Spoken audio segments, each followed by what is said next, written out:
Hey everybody, and welcome back to Live Between Paychecks Kitchen. I'm Oz, Jack and later still Lake Jackson, and we're doing another soup, and this one's amazing. It ain't healthy. We're gonna do this cheese soup, and it sounds amazing. I'm gonna do little bread bowl things, and it's gonna work out perfect, I hope. So, this is great. Before we get into it, be sure to like, share, subscribe, do all the YouTube stuff, ring the bell in that corner over there, get notifications. We do these on Tuesdays and Fridays, or as close as we can. And also, there's a link down in the doobly-doo for our merch. We got aprons and pot holders and fake hands and spoons and spatulas and stuff. We're a small business, and it helps us out. We very much appreciate it. But let's just get in the food. I don't want to just chew your ear off. But I was hiking through the lowlands when I found this cow that was sickly, and I learned how to make cheese soup to bring it back to... I mean, sounds like a cool story. But we're not going to bore you with that. Let's just get into the food. Alright, so this one's not a lot of stuff. Looks like you're going to need a decent sized pan and a blender thing. You're going to need 2 of these blocks of cheese. Now I use Swiss, you can use Gouda, but I try to make it fit my budget. Salt and pepper to taste. That's completely optional, up to you guys, okay? You're going to need half a cup of butter, which is 1 of these sticks. Why there's 2 sticks here, I don't remember. But you only need 1. You're going to need 2 onions. Everything's coming in 2s. I just use these yellow ones just because I like they're cool.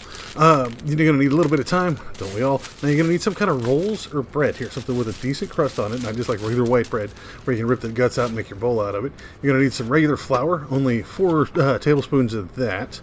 Right? Oop, hands getting in the way. 4 tablespoons of flour. You're going to need 4 cups of milk and 4 cups of chicken broth. Now you can get this anywhere, but one of these bottles is generally 4. You can check the math on the side or whatever. And you're going to need a food processor or a blender of some kind. This emulsion blender works pretty good for me. So first thing we're going to do is we're going to pull the skin, the roots, and the hairs and the sticker off of our onions here. This might take a minute. I'll catch you on the other side. So, once you get those done, we're going to give these a nice chop. I don't know why the focus is going all weird. It's probably because that milk's there. So, I apologize for that. Again, we're just going to take the blade back and forth, cut it down one way. Watch your fingers, turn it, and go right back. Going to get the little squares out of it. That's all you need. Do all of those. Also, I'm listening to Jenny. You can probably hear in the background, Jenny Nichols. She's got a new awesome video essay. Gives me something to listen to in the background. You should listen to it unless you're listening to this recipe thing where you're cooking. She does amazing stuff, but it gives me something to listen to. So, get your medium saucepan. You want to put it at about medium, all right? And you want to put that half cup of butter, just 1 stick. I had some friends over in Europe didn't understand that it was an actual measurement was stick, but you look at the side, it'll show you this 1 stick is half a cup. So we just take off all the paper, all of it. Make sure to get all the little bits and bobs off of it because it rips really easy. I can just rip the bottom and top off of this one. Just reach down and be able to pull all that off. It's not, I don't think it's bad for it, but it's like wax paper, man, so it's probably not good. So put it in there. Once that's cooking down, I cut it into smaller pieces. Go ahead and throw both of those chopped onions in there and give them a nice stir. And then you want to get your 2 sprigs of thyme, or just a handful, and you want to pull all the leaves off and keep the stems out. So leaves good, stems and seeds bad. So it took me quite a few minutes. I cut a lot of this out. But just strip off the leaves, put them in there, give them a nice stir, and then you want to cook this for about 5 minutes until your onions start to go see-through, start getting cooked, starting to get soft just a little bit. So, while you're doing that, best thing to do is get out your grater and your cheese and grate these down. I guess you can just buy the grated cheese. They said they wanted 8 cups for this recipe. If I did the math right, I'm only doing half of that, but this seems like a lot of freaking cheese. So I just used 2 of these that were the 16-ounce blocks of cheese. So once you get that in there and it's starting to get soft, go ahead and get your 4 tablespoons of flour and throw it in there and cook it for another 4 to 5 minutes, all right? I don't know what the flour does. I'm not a specialist. I'm a broke hillbilly that just found out how the internet works. So the recipe said 4, stir it in, and then cook it for another 4 to 5 minutes. So that's just how it works. I don't know if that creates some kind of roux with the onions in the way, or I have no idea. It's a thickening agent, I think, but I don't know why I would cook it first. Unless you want it to have color, but this cheese soup turns out very, very white. So now that's nice and soft, and you got that turned in for another 4 or 5 minutes. Go ahead and add your broth. Remember, if it's not pouring out, stab it in the bottom, bloop, and it'll pour out faster. That way it's not just bloop, bloop, bloop, glugging everywhere. Only do that if you're using the entire bottle or the last of it. Yeah, it's hard to store if it's got a knife wound. And then do 4 cups of milk. 1, 2. I'm counting these out because I'm filling out time in the video. They had to come from a different jug because I ran out of that one. Give it a nice stir. Now you want to bring this to a boil, okay? We're like 3/4 of the way through. The rest of this is kind of just blending and molding and kind of whisking everything in there. While I was grinding, I want to show you this. Yeah, leaning tower of cheese. Yeah, no. Alright, screw you guys. I was raised in the 90s. So, when you're doing that, you want to bring this to a boil, get all your cheese ground and put off to the side. Now, when we add our cheese, we want to bring it off heat. Now, our pot wasn't quite big enough, so I added it to my wok, which is a little bigger, brought it to a boil, pull it off the heat. Now that we've got it nice and hot, get you a whisk, make sure it's got plastic stuff on it, especially we got the non-stick coating, because you don't want to tear stuff up, and we're going to add cheese. Now, I can probably blend in a little bit at a time and do this, but there's a lot of freaking cheese, and y'all don't come here to watch me do things properly, so I'm just going to dump the entire Leaning Tower of cheese here into the thing, and we're going to whisk until it's smooth. Now, Swiss cheese and Gouda melt very well, but they also solidify really quickly too. So doing this with it off the fire, it melts really quickly, but it starts to congeal, which is a horrible word that you want to use around cooking. So just keep whisking this in. This is going to take forever. This is the longest part of this. As it melts, you'll see it, you'll feel it melting, and when you're out of cheese, add more cheese. Now, the original recipe said to take all of this out after you've whisked all the cheese in and melted it all in, and then run it through a food processor, and then run it through like a sieve, like a colander, I guess, or smaller.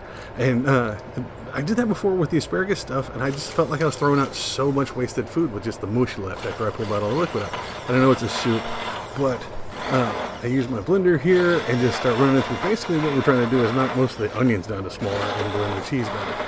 So I spent like 5 minutes with this. This is the best I could look, is like not grab it across the bottom because I didn't want to scrape my wok, but just spin it around and chop up a lot of that and blended it. But because the cheese is solidifying again, I put it back on heat, but I put it back as like a simmer.